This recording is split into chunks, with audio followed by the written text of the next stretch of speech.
After a brief but dangerous flare-up between India and Pakistan, questions are emerging over whether the conflict served more political purposes than national defense. As leaders declare victory, critics point to deeper unrest, fading trust, and communities caught in the crossfire. More now in this special report. As the dust settles on the latest military escalation between India and Pakistan, the spectacle of war has given way to deeper, more uncomfortable questions. Beyond the missile strikes and political posturing lies a narrative that many now see as manufactured, an orchestration of tension that served political interests more than national security.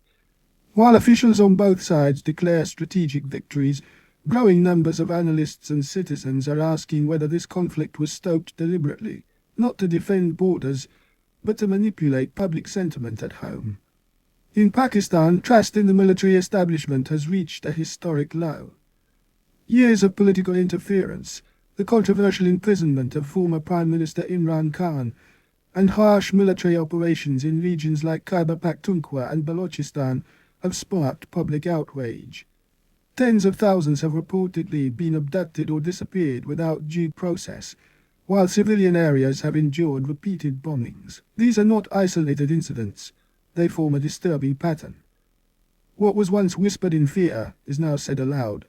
For many Pakistanis, the military is no longer seen as a protector, but as a power unchecked. This sentiment is most deeply felt in Pakistan's historically marginalized provinces.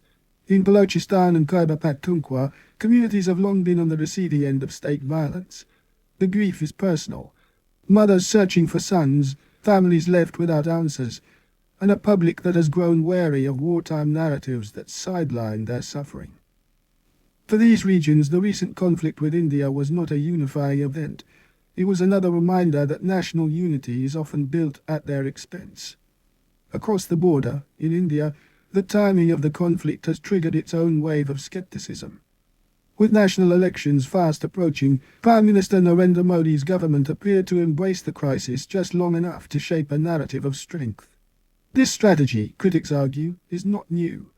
A similar sequence unfolded in 2019, Pulwama, Balakot, and a sweeping victory at the polls. Once again, fear was turned into political fuel. The brief escalation, followed by a carefully choreographed ceasefire, gave Modi the platform to appear tough, composed, and irreplaceable. Caught in between are the people of Kashmir, living in uncertainty, silenced by cross-border politics, and forgotten by both states. Their lives are perpetually suspended in the shadow of conflict, their pain largely absent from public discourse. Whether it's the shelling of border towns or the trauma of surveillance and militarization, Kashmiris remain trapped in a narrative not of their making, yet profoundly shaping their futures. They are the human cost in a game played by others. If there is one truth that emerges from this episode, it is this. Real peace cannot be built on political performance. Propaganda cannot substitute for justice, and military posturing cannot replace reconciliation. The public, on both sides of the border, is increasingly aware of this. And while politicians may continue to script crises for convenience, trust, once broken, cannot be rebuilt with noise. It must be earned with truth. ZEER News 24, New Delhi.